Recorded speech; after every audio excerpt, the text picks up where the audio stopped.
Right now we are at the part of Salzburg that used to be the northern periphery of Salzburg in the vicinity of the Klausentor. This used to be the old Roman road that went through the northern part of the city. Behind the gate used to be a drawbridge, but it was superseded later with a wooden bridge for security reasons.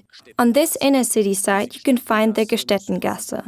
The word Gestetten comes from the Middle High German word Ufer, which means riverside. To say it in a different way, it means that we are actually on the riverside street right now, because the river Salzach used to reach up until the street to the row of the houses. In 1400, people started building these row of houses, and some of them were partially built into the mountains. The carcassing material is very friable, because it came from the excaved material of the glacier from the last ice age. A lot of craft enterprises were located here, as well as bakeries, because of the mills on the other side of the city gate. There also used to be metalworking shops and also Loden manufacturers.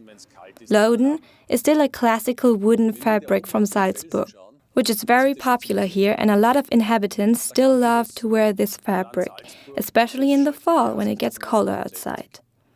Looking up to these rocks up there, it looks pretty frightening. 1669 was a terrible year for Salzburg. It did not stop raining throughout the whole early summer of 1669. The Salzach was in flood, which happened a lot.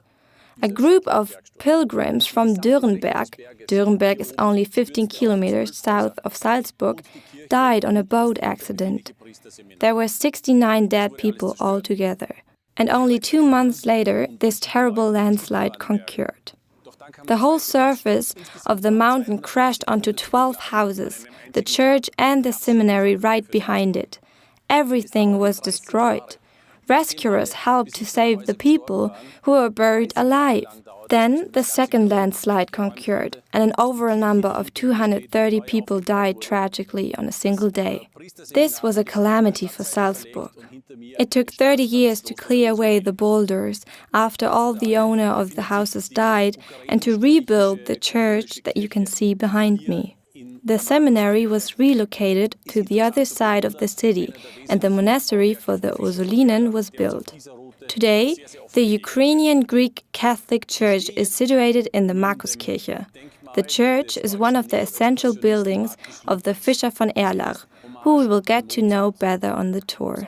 Right now, I'm standing in front of the memorial of the German neo-expressionist Markus Lüpertz. It is called the Tribute to Mozart. I don't know if this is also a tribute to Salzburg, but what I know is that this statue had been very controversial when it was constructed. But now, it is already there. We will now go to the Gestettengasse, which means we will go along the mountain to the next stop, where I will tell you the next story.